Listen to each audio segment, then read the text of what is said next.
여러분 안녕하세요. 식감 좋은 영어 학습 아상영어입니다. 오늘은 22번을 보도록 하겠습니다.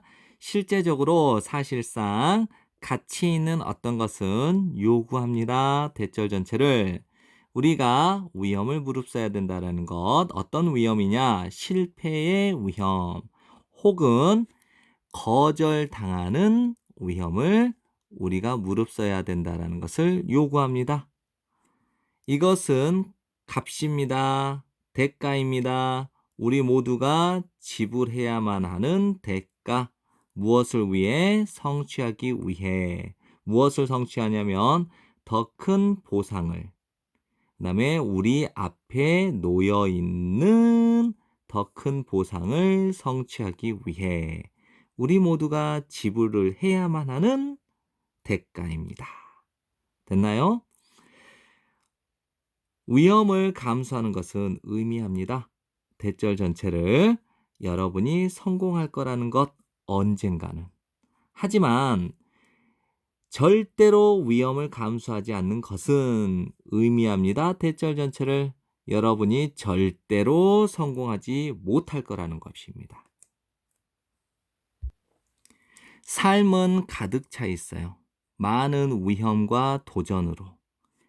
그리고 만일 여러분이 원한다면 벗어나기를 이 모든 것들로부터 그럼 이 모든 것이 무엇이냐? 많은 위험과 도전들이에요. 그래서 이 모든 것들로부터 벗어나기를 원한다면 여러분은 뒤처지게 될 겁니다.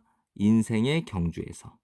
됐나요? 삶은, 인생은 가득 차 있어요. 많은 위험과 도전으로. 그리고 만일 여러분이 이 모든 것들로부터 이런 모든 위험과 도전으로부터 벗어나기를 원한다면 여러분은 뒤처지게 될 겁니다. 인생의 경주에서.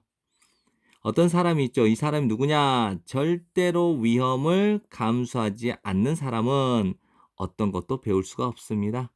예를 들어서 만일 여러분이 절대로 감수하지 않는다면 위험을 자동차를 운전하기 위해서 위험을 감수하지를 않는다면 여러분은 절대로 운전을 배울 수가 없겠죠?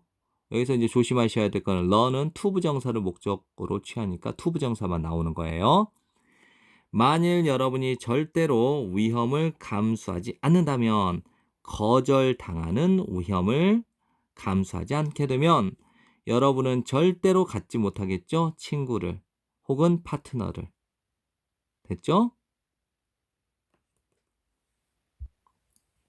비슷하게 마찬가지로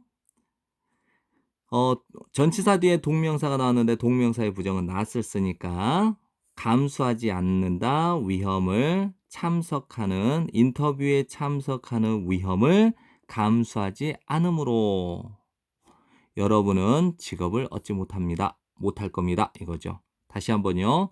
함으로써 감수하지 않음으로써 위험을 어떤 위험이냐? 인터뷰에 참석하는 위험을 감수하지 않음으로써 여러분은 직업을 얻지 못할 겁니다. 인터뷰를 해야 직업을 얻을 거 아니에요? 여기서는 전체적인 내용을 요지를 정리를 해보면요. 위험을 무릅쓰지 않으면 아무것도 얻지 못한다라는 것입니다. 그래서 위험을 무릅쓴다라는 것은 성공이라는 것을 의미하고 위험을 무릅쓰지 않으면 아무것도 얻지 못한다라는 것이 이 글의 요지입니다.